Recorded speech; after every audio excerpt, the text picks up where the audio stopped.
There are houses that remember, not in the poetic way that writers speak of memory, not in the settling of foundations or the language of creaking wood that night temperatures pull from old timber, but in the way a wound remembers the blade that caused it, closed, defended, held shut by pressure pushing from within. In the winter of 1887, in a farmhouse outside Harrowfield, Pennsylvania, a family of 6 moved into a property that had remained vacant for 11 years. Within 4 months, 3 of them would be dead or seriously ill. Within 6, the county coroner would quietly seal his own report and file it under a category that appeared in no official registry. The property had changed hands 5 times over 46 years. Each sale had gone through below market value, and every family that left had done so without the kind of public explanation that rural communities of that era typically demanded from their members. And without any explanation being offered, something passed with the deed unseen from one set of hands to the next. Not a flaw in timber or foundation, but a presence within the structure itself. Something compressed, sealed, and ancient in the way that violations of the deepest human order can become ancient within a single decade. What investigators discovered beneath the main parlor floor was not a cellar. It was not for root storage. The room had no door. It had no ventilation that could be identified from any exterior inspection of the building. It had no entrance except the one that had been nailed shut from above, deliberately, carefully, with a precision suggesting that the person who sealed it knew exactly what they were sealing inside, and understood that what they were sealing inside needed to remain there. What follows is the account of the Varnell family, of the house on Cutter's Ridge Road, and of the thing that had waited patient, silent, and utterly human, for someone to finally pull up the boards, before we continue with the story of the Varnell family and the house on Cutter's Ridge Road. If you've never heard this account before, you're not alone. It was buried for nearly a century in county records, never meant for the public. Subscribe to Liturgy of Fear so you never miss a story that history tried to forget, and tell us in the comments, where are you listening from tonight? The region of western Pennsylvania that contains Harrowfield Township sits in a narrow valley between ridges running roughly northeast to southwest. Music, the kind of topography that makes a community feel closed without being isolated, connected to the wider world by roads that traverse the gaps between hills, but perpetually framed from within by the sight of high ground on every horizon. By the 1880s, the area had accumulated enough decades of economic ambition and partial collapse to give it the particular atmosphere of a place that had expected more from itself. The hills had been stripped of their most accessible timber by the mid-1860s. The work of 2 decades of sawmill operations that had seemed, when they began, like the establishment of a permanent industry, but turned out to be the rapid consumption of a finite resource. The sawmills had opened and closed within the same decade. A rail spur had been proposed, surveyed by a party of engineers whose visit had generated considerable local excitement, and then quietly dropped when the company financing the extension dissolved, under circumstances that the Kellerton Courier described only as irregularities in the accounts of the principal officers. Coal had been found in sufficient quantity to encourage speculation, but insufficient quantity to reward it at scale. The land, stripped of its most useful resources, had reverted to its secondary utility, farming and the slow, patient work of making marginal ground produce enough to sustain the families who worked it. What remained in Harrowfield in the 1880s was a community of roughly 400 souls. They were connected to the larger town of Kellerton by 12 miles of road that followed the valley floor and became genuinely impassable for 6 to 8 weeks every winter, when the combination of freeze, thaw cycles, and the weight of wagon traffic turned the surface into something closer to a geological feature than a constructed thoroughfare. The people of Harrowfield were not unusual. They were the ordinary product of a particular kind of American life.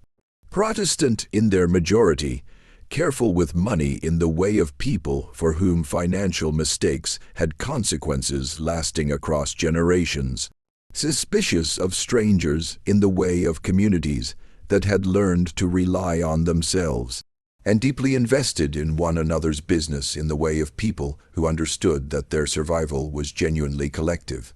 They held church twice on Sundays. They kept meticulous records of land transfers, debt obligations, crop yields, and the vital statistics of their community. They remembered things. They remembered who had sold what, for how much, and under what circumstances.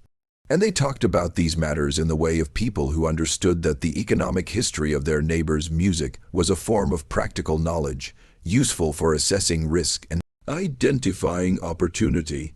The property on Cutter's Ridge Road had a recorded history going back to 1841, when a man named Absalom Pruitt filed a deed for 43 acres of land in the eastern portion of the township and began construction of the main house within the same season. Pruitt had come to Harrowfield from Lancaster County, Pennsylvania, 5 years earlier, and in those 5 years, he had established himself as one of the more capable craftsmen in the region. He was a carpenter by primary trade, but he had the range of practical skills that frontier, adjacent life in early 19th century America required of any man who wanted to be useful. He could set stone, he could read a grade and dig a foundation, he could work green timber into serviceable framing and seasoned timber into fine furniture. He was known to be meticulous. Several structures he had built or contributed to in the Harrowfield area were still standing in the 1880s. And men who knew carpentry could identify his work by the consistency of its joinery and the level of care applied to elements of construction that most builders considered invisible once the walls were up. The foundation of any Pruitt-built structure was set with the same care as the visible facade. The framing was plumb and true in ways that were difficult to achieve and easy to neglect. He built as though the interior of the wall, the hidden skeleton of the structure, mattered as much as the surface. The house he built on Cutter's Ridge Road reflected this character completely. It was a farmhouse of conventional plan for its era. 2 stories, 4 rooms on the ground floor, a sleeping loft above, a cellar accessible from a door in the kitchen floor, a covered porch on south face, but constructed with an attention to detail that was remarked upon by neighbors who visited during its building. The foundation was fitted stone, dry, laid with the precision of a man who understood load distribution and the behavior of frost heave in the specific soil conditions of the valley. The main floor joists were large, well-seasoned white oak, set on close centers and notched into the sill plate in a way that distributed weight across the full perimeter of the foundation. The floors, when laid, were level and tight, fitted, with no perceptible gaps between boards, no variation in thickness that would show as humming or resonance when walked. They were, in the language of the craft, a dead floor, solid, music dense, acoustically dampened by their own mass and the quality of their installation. Music Pruitt lived on the property with his wife Constance and their 4 children from the completion of the house in late 1842 until 1858, when he sold to a family named Dougherty and moved west, with what his neighbors described years later in various recollections as a degree of urgency out of proportion to any visible circumstance. There was no public conflict. There was no financial crisis that anyone could identify. The harvest that year had been adequate. Pruitt's business had been steady. He had announced his intention to leave in the spring, and by the end of June the deed was transferred. The goods were packed, and the Pruitt family was gone. The price paid by the Doughertys was notably below what the property might reasonably have commanded. The house alone, by Pruitt's own standard of construction, should have set a higher floor for any negotiation. But there had been no negotiation. Pruitt had named a price, and the Doughertys had paid it. And the transaction had been completed with a speed suggesting both parties had reasons to want it finished quickly. The deed transfer was recorded. The relevant line in the county register was clean. No encumbrances, no conditions, no notes. What was not recorded was everything else. The Dohertys stayed 11 years. Patrick Doherty was an Irish-born farmer who had come to Pennsylvania through New York a decade before the Civil War, part of the massive immigration that the famine of the 1840s had set in motion. Across the Atlantic world, he was a competent farmer, a steady churchgoer, a man of no particular distinction or notoriety. His wife, Ellen, was quieter than he was and more observant. Neighbors who knew the family well described her as a woman who noticed things, not just things, who paid attention to the quality of silence in her room, as well as to its music sound. They had 6 children when they bought the house and lost 2 of them to fever within the first 3 years. Not unusual in a period when childhood fevers were a reliable constant in rural communities without reliable medicine, but noted because 2 deaths in 3 years was at the higher end of ordinary loss. A third child, a boy named Dermot, who was 8 at the time of the purchase, died in 1865 in what the county register described as a fall of indeterminate cause. The register's usual practice was to specify the nature of an accidental death: a fall from a barn loft, a fall into the creek, a fall while cutting timber. The phrase "indeterminate cause" appeared rarely in the record and usually in circumstances that warranted some ambiguity. But in Dermot Doherty's case, no additional detail was recorded, and no inquiry appears to have been made. Patrick Doherty sold the property in 1869 and relocated his surviving family to Allegheny County. He did not advertise the sale, which was unusual in a period when land transfers were typically preceded by at least some period of community music discussion, the kind of informal circulation of information that allowed music-interested buyers to present themselves. The buyer was not from Harrowfield or from Kellerton. He was a Pittsburgh speculator named Clarence Fitch, who purchased the property through a correspondent and never visited it at any point during his ownership. A woman named Harriet Cleves, who had been friendly with Ellen Doherty across the 11 years of the family's residence, told her own daughter years later.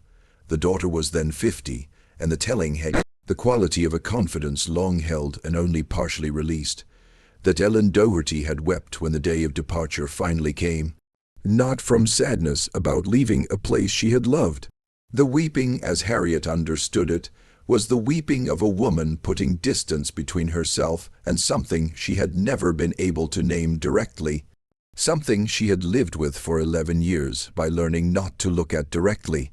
The relief of departure was the relief of a person removing themselves from proximity to a thing they had understood at some level to be present without ever being able to say what the thing was. Harriet Cleves never went into the Doherty house. She had visited it twice in the early years of their tenancy, marking the kinds of social calls that rural women exchanged, and she had not gone back. She told her daughter that there was a room in that house, the parlor with the eastern wall, that she had never been able to sit in comfortably, even for the duration of a visit. Not because of anything visible, not because of anything she could name. She said it was the quality of the air in that room. She said it sat in the chest differently than air in other rooms in other houses. She said she had thought about this for many years after, and the closest she had been able to come to a description was that the air felt used, like air that had been breathed so many times by so many people under conditions of such extremity that it had taken on a character of its own, not simply stale but altered, expressed into a different shape by the force of what had passed through it. Harriet was a practical woman of no mystical inclinations. She found her own description embarrassing and said so.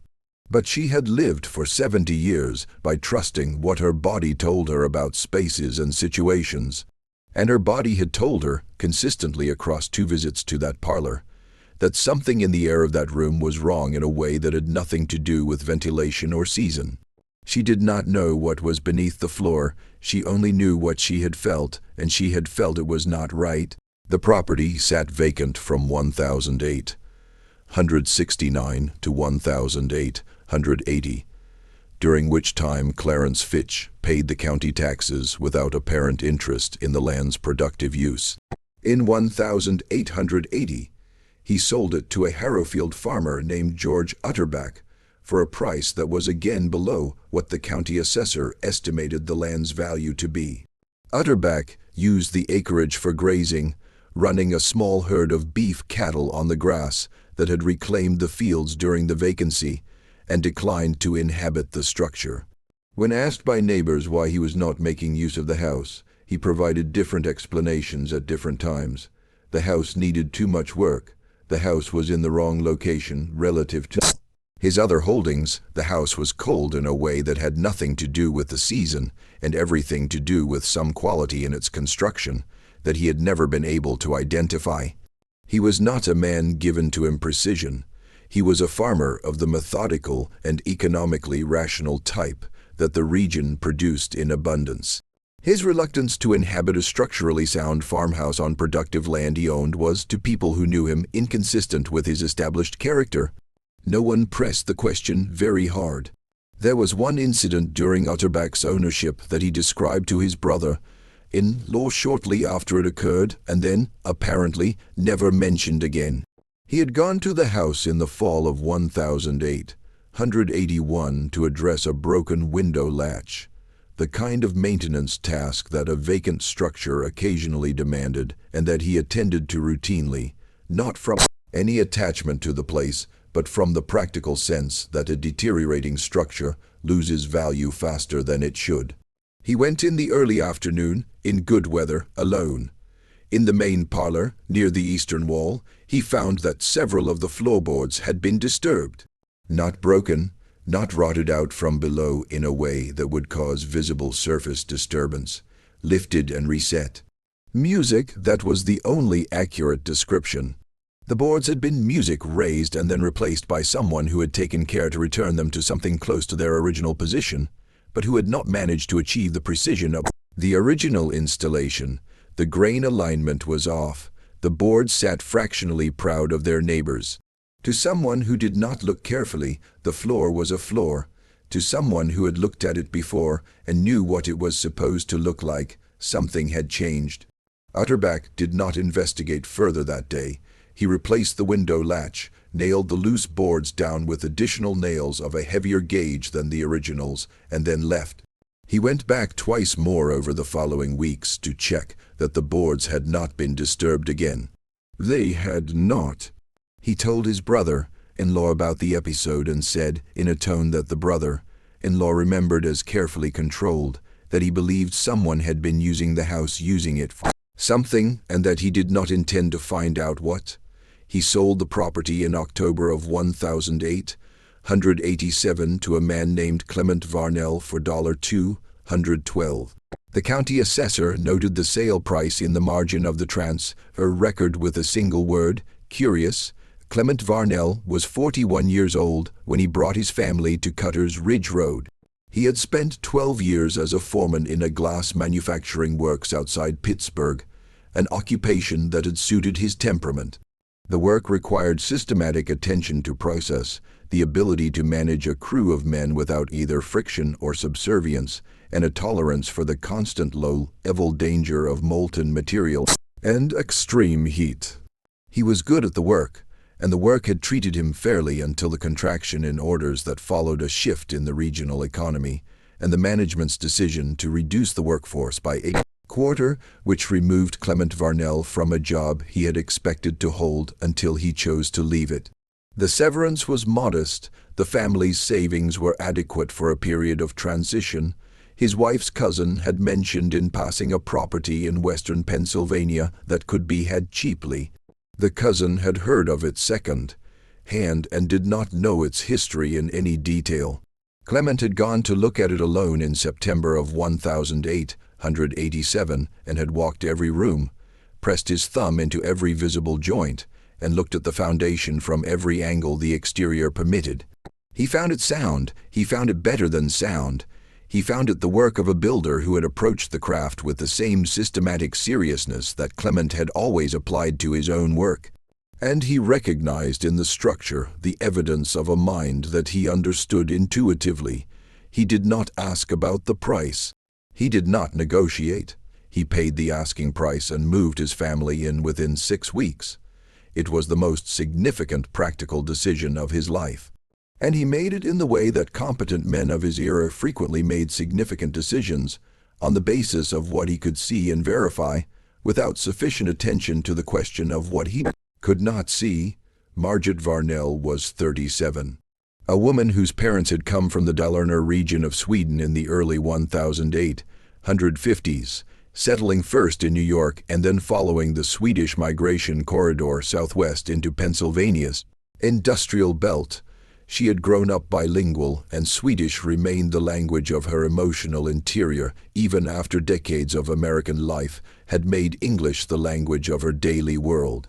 She was quiet in the specific way of someone who had learned that observation was more useful than speech.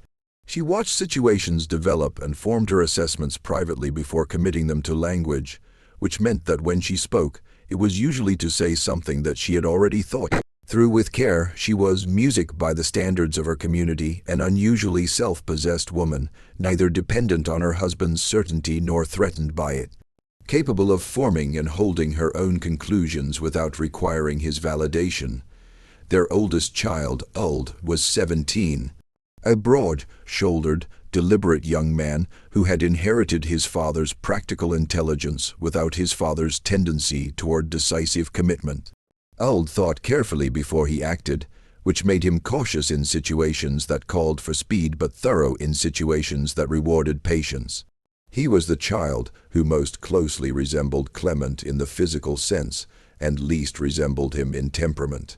Their second child, Lena, was 14. Bookish in the way that rural girls of the era could occasionally manage when a school was close enough to reach in decent weather and a parent valued education enough to make the effort. She had her mother's observational quality but a greater willingness to speak what she observed.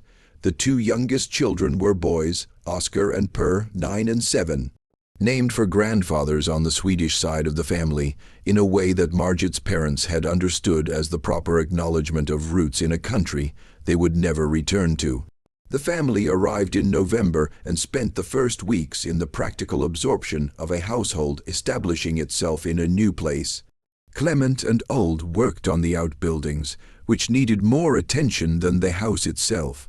The barn roof had a section where the boards had warped away from the rafters, and 3 of the fence lines required new posts where the originals had rotted at the ground line. The house itself needed cleaning more than repair. Margit and Lena worked through it room by room with a systematic thoroughness that a woman of Margit's upbringing brought to such tasks, removing the accumulated residue of 11 years of vacancy. Dead insects, the mouse droppings, the cobwebs thick enough in the corners to resemble construction rather than neglect, the particular quality of surface grime that settles onto horizontal objects in an unoccupied space and eventually bonds to them chemically. The cleaning took several days.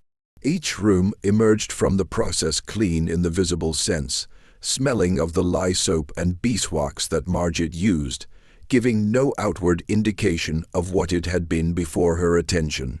Except the parlor was clean after Margit's work, but it did not smell clean. It smelled of something beneath the cleaning, something that the soap and the beeswax occupied the surface of without affecting the deeper layer. Margit noticed this and attributed it to old wood and the accumulated vapor of a sealed space. She hung curtains on the eastern wall, moved the heaviest furniture to cover the area where the floorboards looked fractionally uneven, and told Clement about the boards. He said he would see to them in the spring. She accepted this and moved to the next task until the winter settled around the farmhouse with the particular authority of Pennsylvania winters in that valley country. Not the dramatic accumulations of the mountain regions, but a persistent, gray, moisture-laden cold that got into structures and bodies alike with a patient thoroughness that was harder to defend against than any single dramatic storm. The house held heat adequately in most of its rooms, but unevenly. The north-facing bedrooms where the boys slept required the wood stove to work continuously to maintain livable temperature, and even then, the outer corners of those rooms held a cold that seemed to resist the warmth without quite defeating it. The family adapted as farm families of that era adapted to everything, by wearing more layers inside, by arranging themselves closer to heat sources in the evenings, by accepting the conditions at the ordinary negotiation of life in a farmhouse in winter. The first indication that something was wrong came in January. Oscar began waking in the middle of the night and coming to his parents' room, which he had not done since he was a small child. He complained of headaches. Not the sharp, localized headaches of a head cold, but a pressure pain that he located behind his eyes and described in the limited vocabulary of a 9-year-old as feeling like his head was being pushed on from inside. The pain was worse in the mornings than at night. Worse when he was indoors than when he was outside.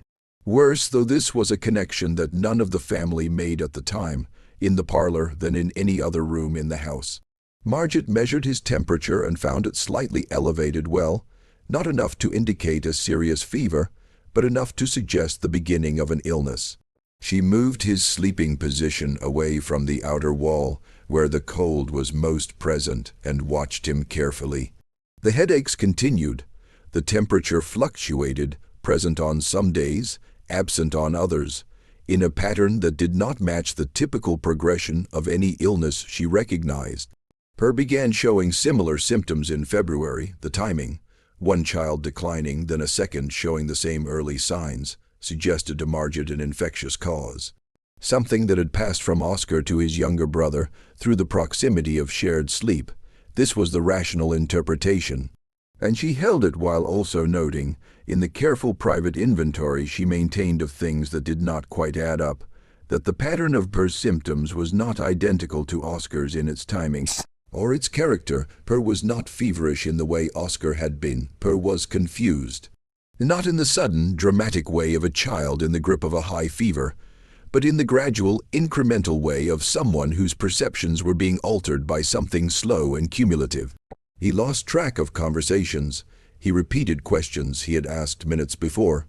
He sat at the supper table some evenings with an expression that Margaret described to herself and later to Clement as looking like a child who was listening to something no one else could hear. Clement noticed the same quality in both boys at the supper table one evening in late February, and the feeling that passed through him in the moment of noticing was one he had not felt since a specific day in the glassworks, when he had looked at a section of the furnace wall and understood, before he could have articulated why, that the refractory material was compromised in a way that was not yet visible on the surface, but that would become catastrophically visible if not addressed. It was the feeling of a competent man recognizing in a system he was responsible for the early signature of a failure he did not yet understand. He looked at his sons across the supper table. He said their names. It took 2 repetitions before either of them responded. He did not sleep well that night. He lay in the dark and thought about the parlor, about the smell that persisted beneath the cleaning, about the boards that someone had lifted and reset before him, about the room beneath the floor that he had not told Margaret about in any detail, about the iron rings in the stone of the eastern wall that he had been pretending for 3 months were something he could think about later. He had told himself he would understand them in context once he had done more research, once the spring came and he could investigate properly. He had told himself this because the alternative, understanding them in the only context that their configuration naturally suggested, was an understanding that would require him to act. And he had not been music ready to act, and he had not been ready to be the person who had moved his family into a house that had iron rings in a sealed room beneath the parlor floor. The smell from the eastern wall intensified in March with the partial thaw. It was stronger than it had been in the fall, stronger than Margaret's initial description of old wood and sealed air had allowed for, and it carried in its register something that she could not resolve into any category of organic decay she had encountered before. It was not the smell of a dead animal in the walls which she had experienced before and which had a directional quality, a point of origin you could locate and address. This smell was distributed. It came from the floor itself, from the gap between the boards and whatever was beneath them. and it carried something in its lower register that she found herself reluctant to investigate because she had learned across a winter of careful observation that the things in this house that did not have ordinary explanations were connected to each other in a way she had not yet fully mapped. She told Clement the smell required addressing. Clement agreed. On the morning of March 19, 1888, he and Old moved the furniture away from the eastern wall and began to examine the floor. What they found in the first 15 minutes was enough to stop both of them in silence. The boards nearest the wall had been opened before. Not once, but multiple times. The evidence was visible in music, the nail patterns if you knew to look for them. The original nailing was consistent, regular intervals, the same gauge throughout, the work of a careful hand. Over those original nail holes, 2 subsequent sets of nails had been driven, each at slightly different intervals, each of slightly different gauge, each penetrating the boards in positions that almost but not quite matched the original. Someone had opened the floor at least twice after the original installation. Someone had replaced the boards each time, pressing them back into position with enough care to make the disturbance non-obvious but not enough care to restore the original precision. The grain alignment was off by fractions. The boards sat slightly proud of their neighbors. To Clement's eye, the eye of a man who had spent his working life assessing the precision of other men's work, the discrepancies were unmistakable. He pried up the first board. The smell that came up from below was a concentrated version of what had been diffusing through the floor for months. The same character, but without the dilution of the boards and without the filtering effect of the wood in the gaps. It was enough to make Old step back and press his sleeve to his face. Clement did not step back. He pried up the second board and the third. He called for Old to bring a lantern. The lantern, held down through the opening on its chain, cast its light into a space that was not a crawl space, not a cellar, not anything that the standard vocabulary of residential construction had a comfortable term for. It was a room of deliberate, considered dimensions, approximately 8 feet in one direction and what appeared to be 10 or more in the other, the full extent not visible from the opening. The floor was packed earth. The walls were the fitted stone of the exterior foundation only, the same dry, laid construction visible in the exterior foundation walls of the house. The same hand, clearly, the same care. The ceiling was the underside of the parlor floor, reinforced from below with additional joists that ran in the opposite direction to the main floor framing, creating a layered structure that was significantly more massive than the floor above it required for any load-bearing purpose. The additional reinforcement served a different function. It made the floor above denser, heavier, less responsive to sound transmitted through the framing. It made the parlor above quieter from below. Whatever happened in the room below would not be audible to any normal degree in the room above. Along the eastern wall, which was the exterior foundation wall, iron rings were set into the stone at intervals of approximately 4 feet. 3 rings set into the stone at a height that Clement measured without wanting to be precise about what the measurement meant.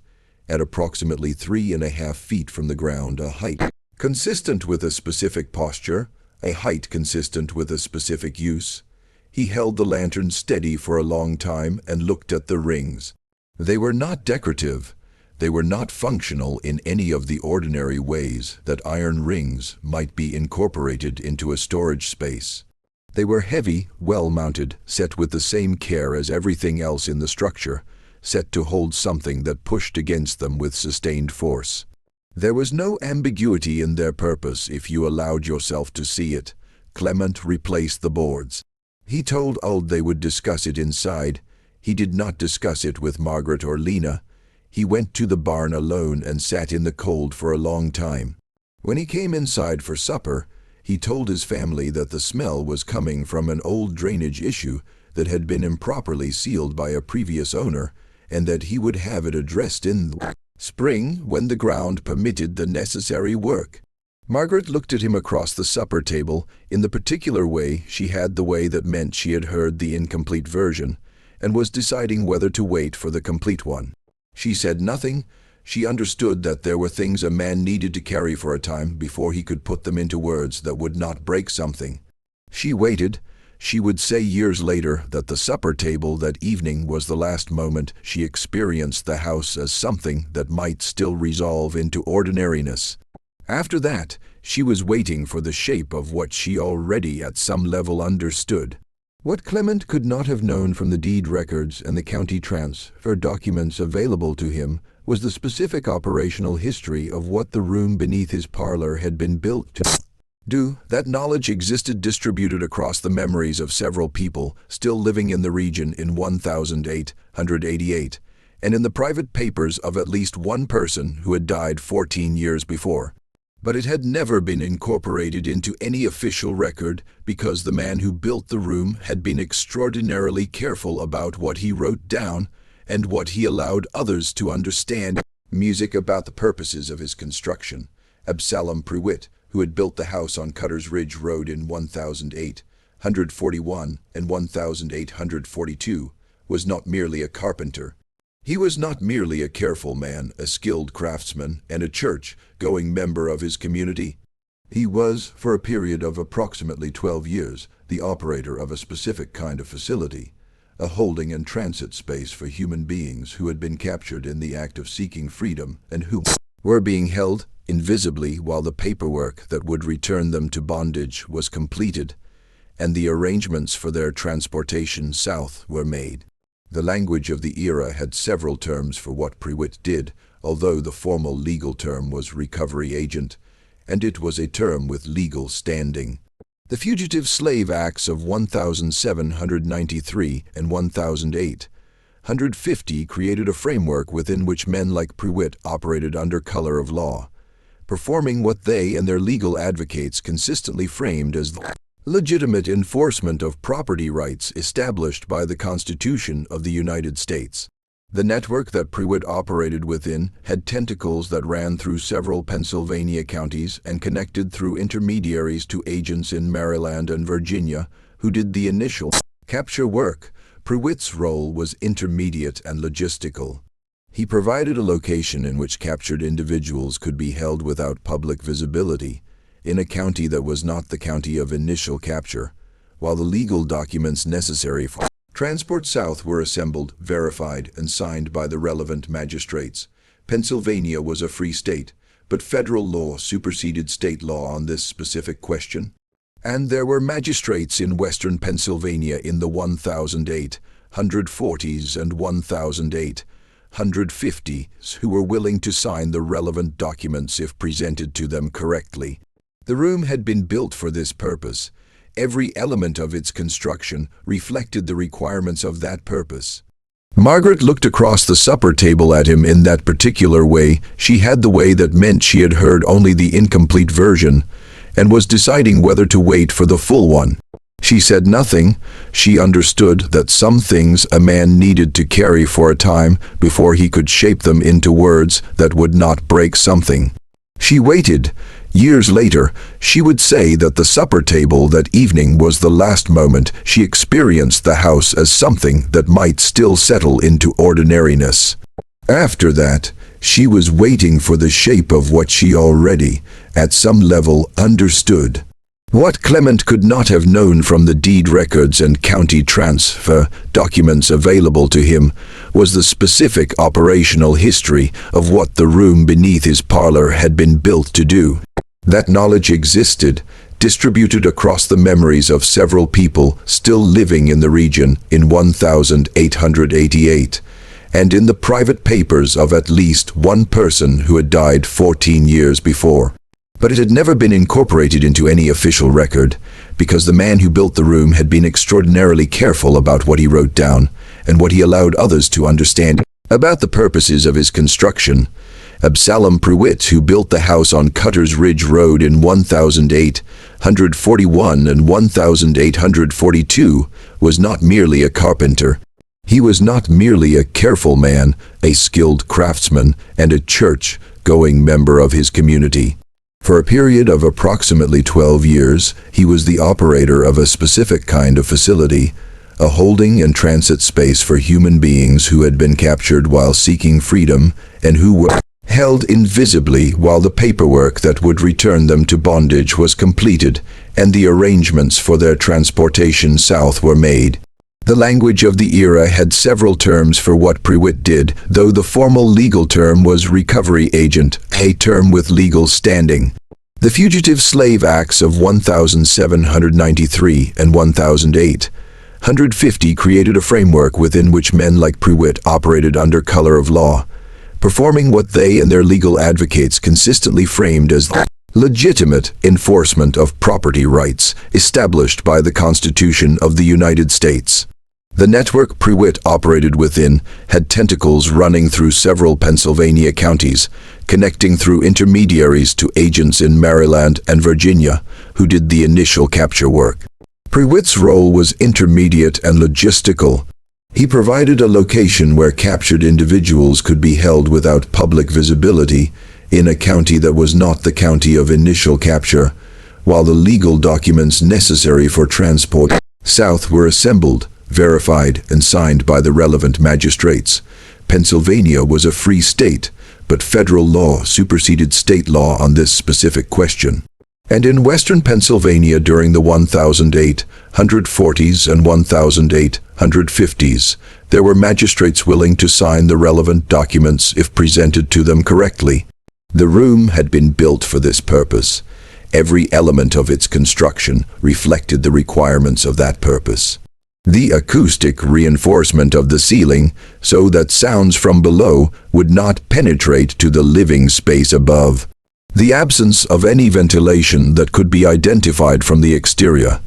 The iron rings set at the height, appropriate for securing individuals in a specific posture.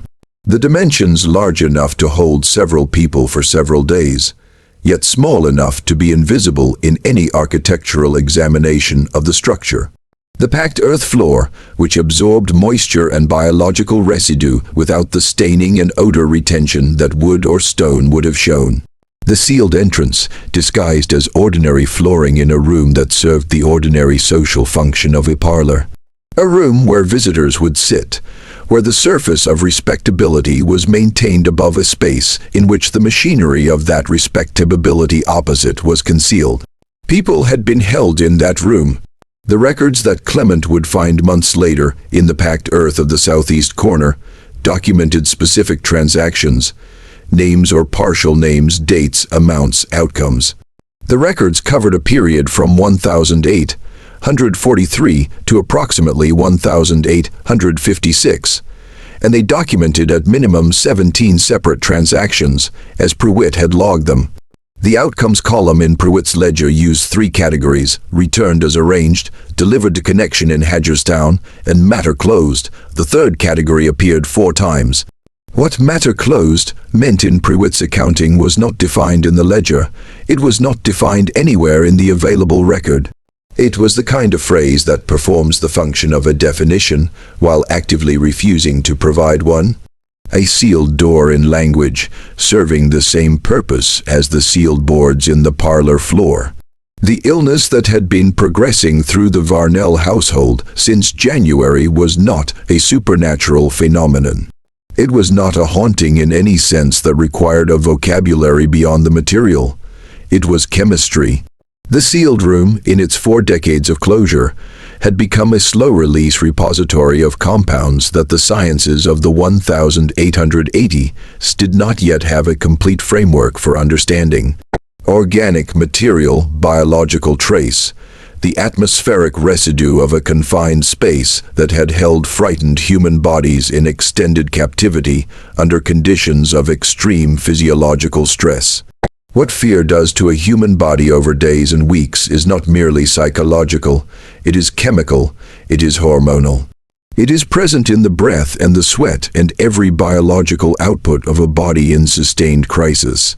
Multiplied across 17 documented transactions across the specific biology of the packed earth floor and the sealed stone walls, accumulated over 40 years of closure, the room had become a kind of chemical record of its own history.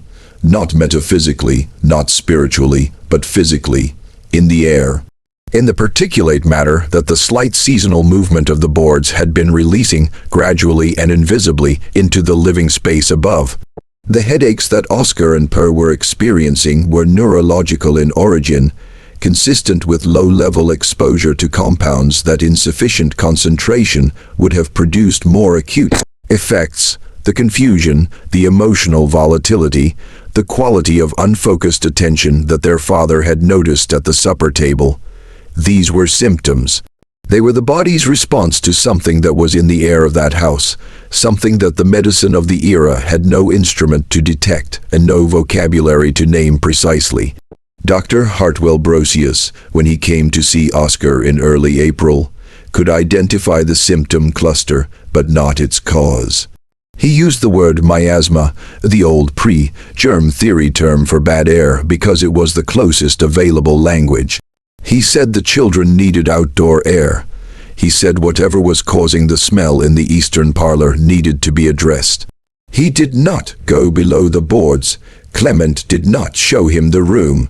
The conversation stayed at the level of ventilation and drainage, and the family's need to keep the children outdoors as much as the spring weather allowed. Oscar Varnell died on April 29, 1888. He was 9 years old. The cause of death recorded by Brosius was brain fever, a category that covered a range of neurological deteriorations that the medicine of the era could not more specifically differentiate. He had been ill for 3 months, with a progression that had accelerated sharply in his final 3 weeks, moving from headaches and confusion to convulsions and extended periods of unconsciousness that the family watched over without the resources to do anything except be present. He was buried in the Harrowfield Lutheran Cemetery on the 1st of May. Ewald dug the grave because Clement could not bring himself to do it, and Margit would not let Clement tell Ewald why his father could not dig his brother's grave. Per became critically ill within 2 weeks of Oscar's death. The progression in Per was faster than it had been in Oscar, as though the mechanism causing the illness had optimized itself through the first child, or as though Per's lower body weight made him more susceptible. Margit, who had by now constructed in her mind a connection she could not yet fully articulate but could no longer ignore, between the boards, between the smell, between the children's decline, between the eastern parlor that had never smelled clean no matter how many times she cleaned it, made a decision without consulting Clement. She packed Per's things on a Wednesday evening and took him the following morning to her sister's house in Kellerton, 12 miles away. Clement did not argue. He was beyond arguing. He stood in the kitchen doorway and watched his wife load Per into the wagon, and he did not ask when she would be back, because he understood that his wife was doing the only clearly correct thing that had been done in that house since November. Per recovered slowly. The headaches recurred for months after he left the house, and then gradually, over a period of approximately a year, diminished and then largely ceased. He would carry a residual sensitivity for the rest of his life, a susceptibility to headache under conditions of confined space or poor ventilation, that his physicians, when he was old enough to consult physicians on his own behalf, could not connect to any identified underlying condition. The connection was there, but it existed in the gap between what had happened to his body in that house and what the medicine of his era had the tools to see. Clement remained in the house. Lena remained with her father, because Clement would not send her away without an explanation, and the explanation was not yet fully formed. Through April and into May, Lena began showing what Brosius described as nervous exhaustion, a fatigue that was not the fatigue of illness in the conventional sense, but a depletion that was more fundamental, as though the ordinarily available energy of a young body was simply not responding to its usual sources of replenishment. She slept and woke unrefreshed. She sat down to tasks and forgot what she had intended to do. She developed a sensitivity to sound that made the ordinary acoustic environment of a working farm, the animals, the tools, the noise of weather on the roof, physically painful in a way she could not explain, bearing no relationship to any previous sensitivity she had shown. Clement watched his daughter's deterioration across 3 weeks in May and understood with the specific torment of a man who has recognized a danger he failed to prevent that the spring had come too late. He had meant to investigate the room properly. He had meant to find the explanation that would let him decide what to do. The spring had come, and his son was in the ground, and his daughter was sick in a house above a room with iron rings in the wall, and he had waited too long. He went back into the room in the second week of June. He went alone in the middle of the afternoon with 2 lanterns, a carpenter's rule, and a short-handled spade. He spent 2 hours below the boards. He measured every surface. He examined the iron rings with the full attention he had been withholding from them since March.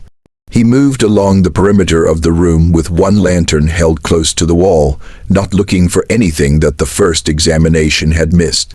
In the southeast corner, where the stone of the 2 walls met at 90 degrees, he noticed a variation in the surface of the earth floor, a slight depression, perhaps 4 inches lower than the surrounding grade, approximately 2 feet square, with an edge that was too precise to be natural settling.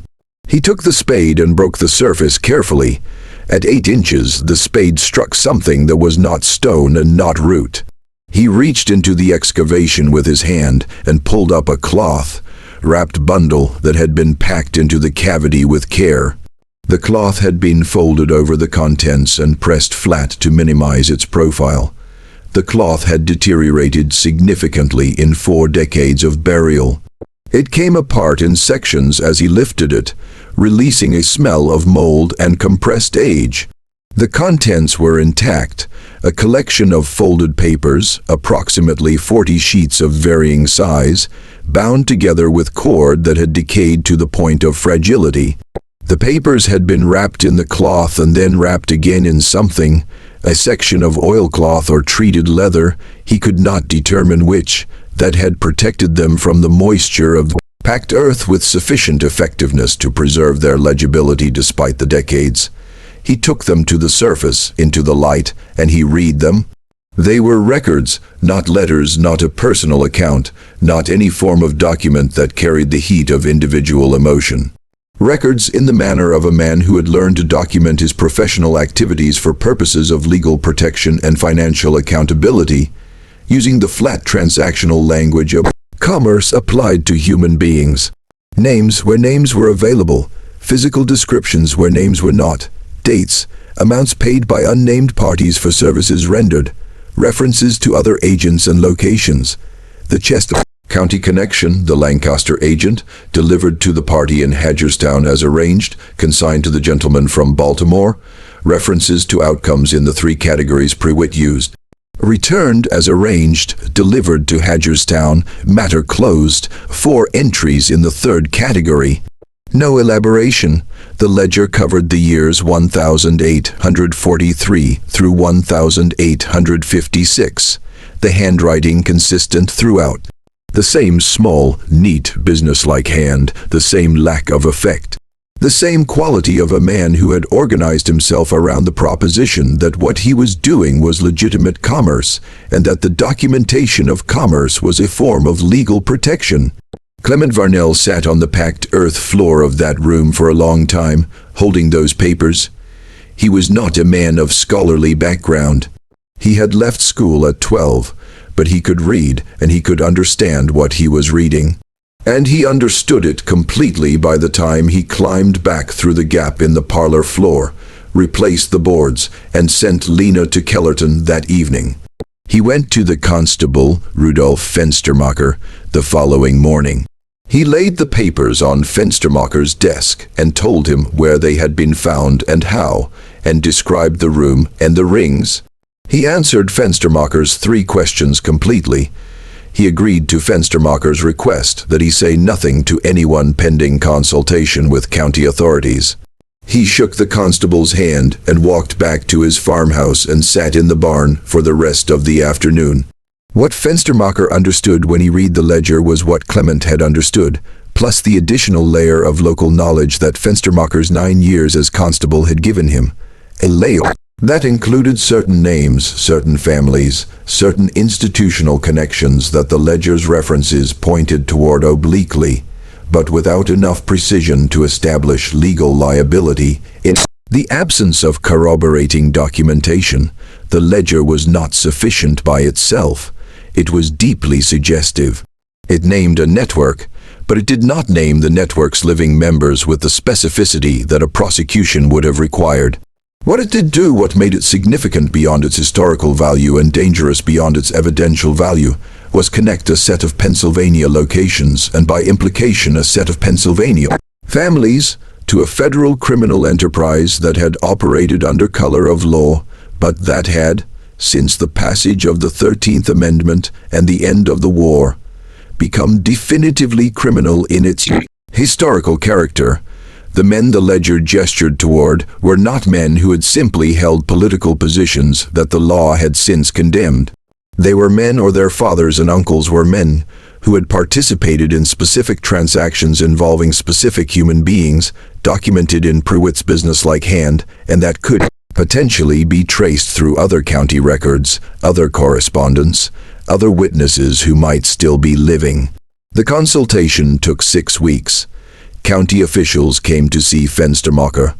Fenstermacher reported to Clement that the matter was being reviewed. The concrete was poured into the room beneath the parlor by workmen from Kellerton in late August, sealing the floor permanently.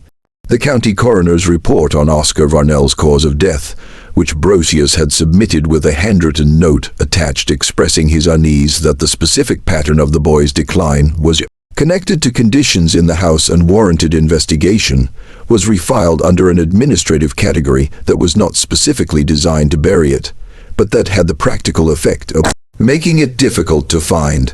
The ledger itself disappeared into a county administrative file that was classified under a reference number, with no corresponding description in the main index.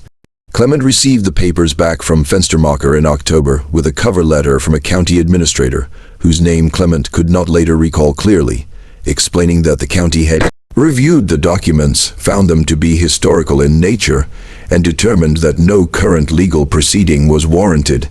The letter used the phrase "matter closed," a phrase that, given the ledger's own use of the same wording, may or may not have been chosen deliberately. Clement did not ask. He sold the property in October of 1888 for $180, $32 less than he had paid the year before, and moved his family to Allegheny County. He never returned to Harrow Field. He never spoke publicly about the house or what had been found in it. Margaret outlived him by 11 years. In the last year of her life, when she was 69 and confined mostly to the house by the arthritis that had been advancing in her joints for a decade, she dictated a series of letters. "Lena, not for circulation," she said, "just for keeping." The letters covered the house on Cutter's Ridge Road with a detail and directness that she had never managed in 40 years of living with the experience. She described the parlor on the first day she cleaned it. She described the quality of the air. She described the night she lay awake in the late winter and understood, with a clarity that had come to her all at once rather than by accumulation, that what she was smelling from beneath the eastern wall was not wood and not drainage. She described the supper table on the night Clement came back from the barn and told them about the drainage problem.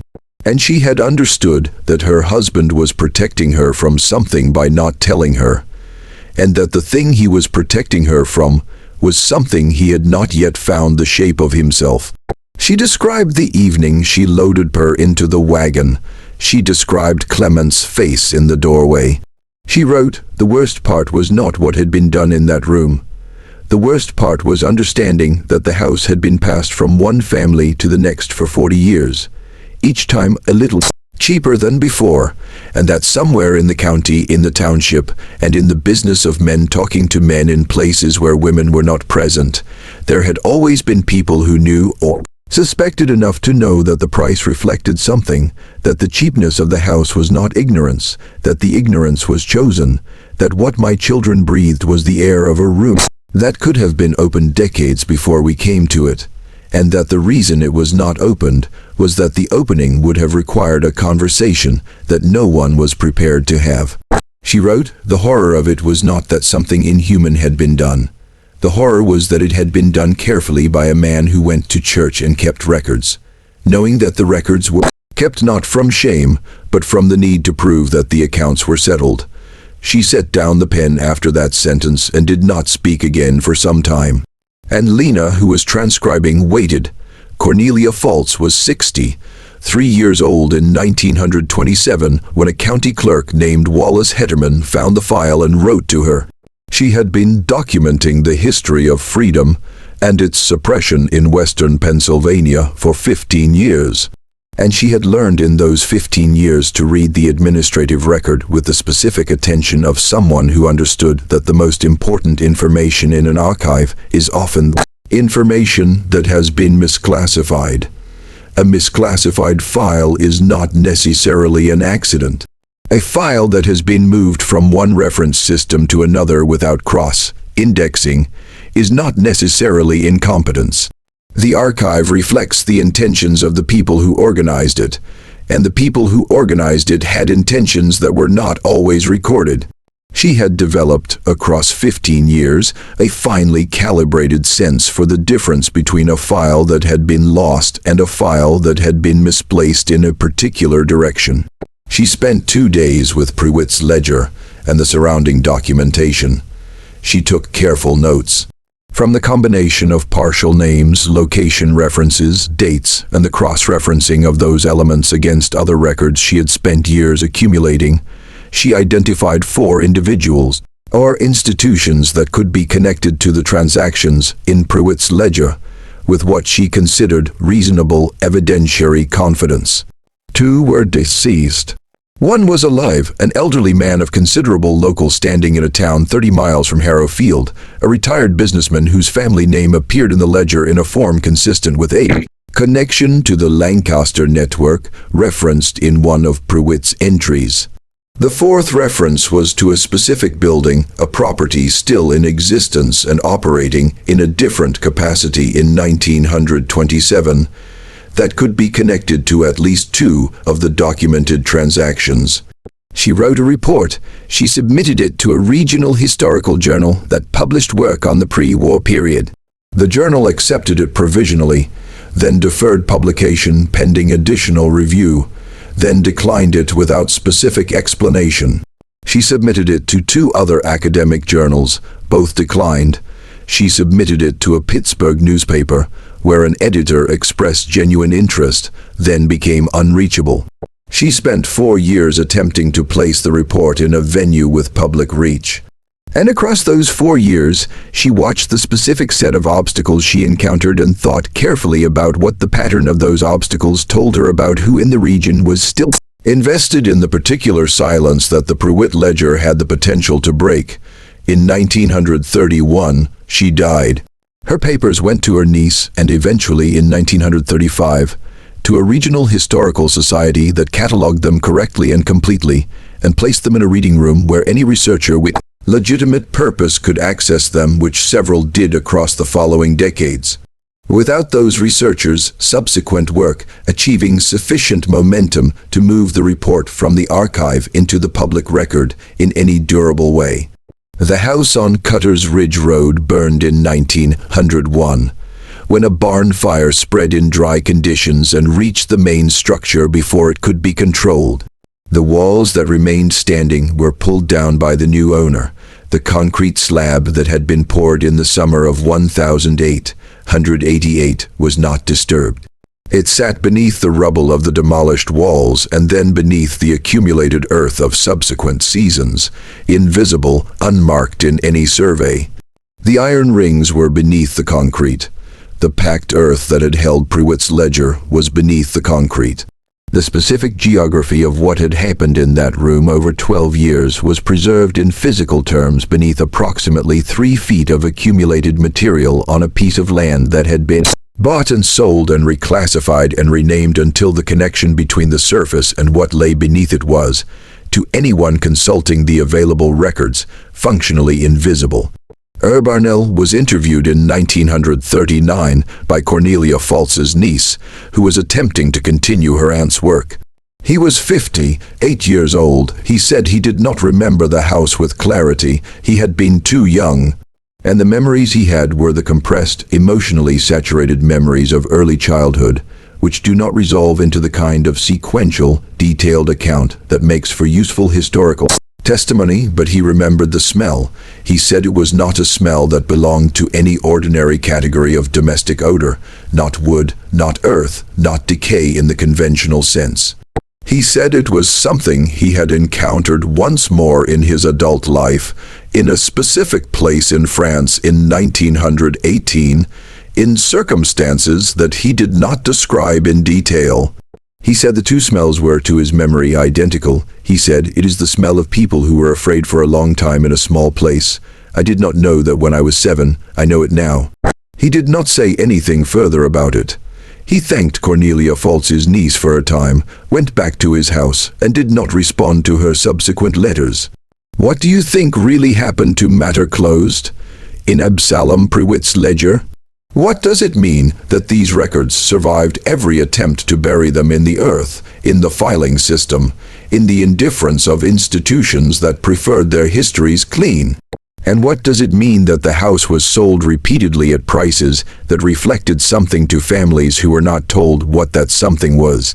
Leave your answer below. If this story gave you something to think about, or something to lose sleep over, share it with someone who needs to understand that the most disturbing histories are not the ones that cannot be explained, but the ones that can. Subscribe to The Last Liturgy. Hit the notification bell, and we will see you in the next one.